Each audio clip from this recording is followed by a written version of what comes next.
你知道《海贼王》中有多少镜头被动画组和谐了吗？第一个蛰夫的右脚，动漫里的剧情是蛰夫为了救落水的山治，用船锚将夹住的右脚硬生生的扯掉了。实际在漫画里，蛰夫并不是在海里弄断了右脚，他把山治救上岸之后，将仅剩的所有食物都留给了山治，接着自己拿起尖锐的石头砸断了脚。在之后的几周里，蛰夫一直靠啃食自己的腿以维持生命。因为情节过于血腥，所以动画组做了一些改变。第二个白胡子的左脸，动漫里艾斯牺牲后，愤怒的白胡子从背后偷袭赤犬，把对方狠狠教训了一顿。紧接着两人展开了一场殊死搏斗，但是整个过程，赤犬一直是处于被压制的状态，只有一击是打中了白胡子的胸膛，另外一招小技能鸣狗只是打掉了老爹的胡子。实际上漫画里白胡子和赤犬只过了2招，并且赤犬的那招鸣狗是结结实实打掉了白胡子的半张脸。因为画面过于悲壮血腥，动画组为了照顾部分海迷的感受，直接把这段和谐掉了。但是这么一修改，就无法体现出来海贼世界的残酷。第三个罗叔的中指，罗初次在香波地群岛人口拍卖会登场时，见到其他超新星后主动用眼神打起了招呼，看似挺嚣张，实际上漫画里的他这个时候更嚣张，直接朝基德竖起了中指。看到这个不太礼貌的手势，基德怒斥他是没有教养的家伙。剧情到了2年后，罗还会经常朝对手做过这个动作，可能尾田就是为了突出罗桀骜不驯的性格吧。到了动画里，这些中指不是被删掉了，就是改成了食指，怕的就是海迷们学会了容易挨揍。第4个baby 5手中的红酒换成了饮料。动画702集，罗回忆起了刚加入堂吉诃德家族的时候，众人为庆祝歼灭敌军举杯共饮，明哥这群大人都是喝着红酒，唯独罗和 baby 5的杯子里是饮料。实际上漫画763话中，他们2个喝的也是红酒，只不过动画组觉得这个镜头有些误导青少年饮酒，所以把红酒偷偷改成了饮料。第5个抱着孩子准备自杀的母亲。在漫画918话当中，霍洛镇的村民因为饥饿经常做一些非常极端的事情，比如这位老妇在绝望中准备上吊，他身旁的女儿甚至想杀死自己怀中的婴儿然后再自杀。还好女子的丈夫及时赶回来告诉他们路飞送来了一车的食物。如此残忍的一幕在动画908集中和谐掉，只剩下4个人可怜的身影。漫画里把和之国的残酷更立体的表现出来，动画组和谐掉这一幕反倒替大蛇洗白了。天龙人白送的6颗顶级恶魔果实究竟都被谁吃了？最新一期漫画有个细节，不知道有几个人注意到，这次天龙人举办的狩猎大赛是有奖励的，而奖品就是主持人身后的6个宝箱。从箱子的大小和外形来分析，那里面的东西绝对是恶魔果实。天龙人是最喜欢把恶魔果实当做比赛的奖品颁发给胜利者的。明哥在德岛篇举办的竞技赛就是很好的例子，况且有不少能力者都是从天龙人手上获取的果实。那么6个宝箱里面的恶魔果实又都是什么能力呢？洛克斯海贼团来神之谷袭击天龙人的目的，或许就是为了抢夺这6颗顶级恶魔果实，这就不难猜出来，有一半果实是被洛克斯一伙人获得的。大妈曾说过，她就是在神之谷捡到的鱼果实，然后送给了年轻的小凯多。那么可以确定，这第1颗就是青龙果实。大雄的肉球果实和伊万科夫的荷尔蒙果实，想必也都是从这里获得的。因为这2个人当时刚好是本次参赛的奴隶，他们很有可能是趁着洛克斯海贼团与天龙人打起来的时候偷吃到了恶魔果实。这也能解释大雄和伊万科夫为什么能逃出神之谷。有了肉球果实，还不是想去哪就去哪。马尔科的不死鸟果实很大概率是白胡子在这里捡到的，他自己的阵阵果实是不太可能出自天龙人这次的活动中，应该是很早以前已经吃了，不然白胡子与罗杰的战力平衡会崩，毕竟之前没吃就已经势均力敌了，现在吃了还是打个平手就说不过去了。黑炭木蝉送给大蛇的8期大蛇果实，估计也是在神之谷拿的。他曾经用模仿果实的能力变化过金狮子和巴金年轻时的样貌，要知道模仿果实的能力者只能变成自己触碰过的人，黑炭木蝉既然能变成他俩的脸，那肯定以前在一条船上待过的，所以他也是洛克斯海贼团的一员。至于这最后1颗恶魔果实，很可能是暗暗果实，应该是被洛克斯自己给吃了，但是由于他刚获得能力，使用的不熟练，加上双倍疼痛的副作用，最后才会被罗杰和卡普击败。盘点海贼王中日美3国不同的打码方式。首先是美国，海贼王在引进的过程中， 4KIDS 公司就将里面的许多镜头都进行了修改，他们对于动漫的审核同样非常严格，比如某些角色的香烟会被魔改，山治的香烟就被改成了棒棒糖，海军的枪械通通换成了玩具水枪，有血渍的镜头也会被涂抹掉，甚至克里克的子弹都会被换成马桶塞。不过最奇葩的是，剧情中凡是出现的黑人形象，皮肤都会给修改成白色，这种打码方式过于保守，完全影响了海迷们的观影体验。在原片的基础上修改画面费时又费力，相比之下，国内的打码方式就直接多了，凡是福利稍微多点的镜头和过于暴力的画面，全会被删减或是打原始马赛克。最新一集大家都已经看过了吧？很多海迷都注意到草帽团与大河一起沐浴的镜头没有了，而日版的这一集却有，还有大蛇被凯多斩首的那一小段也被删掉了。剧场版黄金城开头10分钟的福利画面同样被和谐了，可能也是为了照顾部分海迷的内心感受吧。怕太刺激了你们承受不住。日本的打码方式就更简单粗暴了，由于他们本身就是以漫画作为基础进行的制作，本着可以多加一些原创剧情，也绝对不能缺少镜头的精神。东映动画公司目前为止只修改了3处画面，第一处是哲夫的右脚，漫画里是他自己吃了；第二处是白胡子的左脸，漫画里被赤拳打掉了一半；第3处是罗的手指，他在漫画里与人打招呼通常都是用中指，但是动漫给换成了食指。其实作为粉丝的我都还能接受国内和日本的打码方式，但是美国对海贼王部分画面的魔改，实在是没办法认同。为什么黄猿被武党只打中一拳就失去了行动能力，而凯多挨了几十拳却还能战斗？将黄真的是同级吗？黄猿虽然躺在地上动弹不得，可他还是能和吴老星正常交流。再看路飞，已经从武党变成了干瘪的小老头，并且没有了意识。这场战斗两人毫无疑问打成了平手，那么将黄同级这一点是毫无争议了。或许以前尾田把两股势力的最高战力刻画得很模糊，但是如今这场将黄正面碰撞的结果已经安排得十分清楚。至于黄猿被打中一拳就歇菜，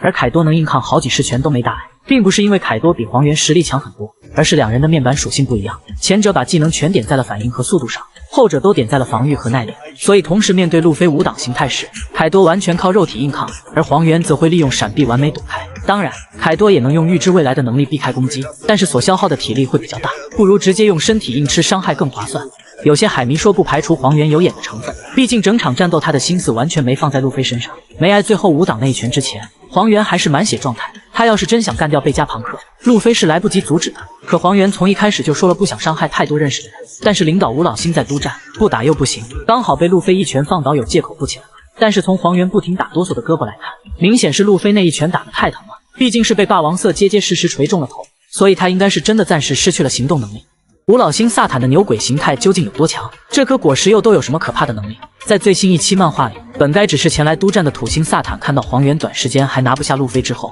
便亲自出马来到了岛内。他上来就变成了一只巨大无比的怪物，从变身后的整体特征来看，与传说中的妖怪牛鬼非常相似，牛的头，蜘蛛的身体，并且体型巨大无比。这颗恶魔果实不仅是一颗幻兽系，上限也非常高。日本民间传言牛鬼的地位是凌驾于众妖之上，也是妖怪中最接近于神明的。实际上吴老星也开发得很好，他身后的蒸汽飘带可以证明已经觉醒了。在萨坦变身的过程中，有一名海军由于嘴碎被他看了一眼便爆头了，这个能力正是妖怪牛鬼的技能之一凶眼，据说只要和牛鬼对视的人会产生幻觉，之后便会七窍流血暴毙而亡。波尼最后刺中萨坦那一刀大概率就是中了幻术，如果这个能力可以与霸王色结合的话，想必会发挥出让武党路飞都头疼的能力。另外，牛鬼还非常善于用毒，他会经常从口中喷射出大量毒液和毒物来发动攻击，中招的人或动物根本来不及挣扎就死透了。不过最棘手的是牛鬼属于水生怪物，喜欢栖息在水中。目前为止，海贼王里已知的普通动物系能力者大多都是地上跑的和天上飞的，还没有一个是水栖生物，哪怕是幻兽种和远古种也没有生活在水里的能力者出现。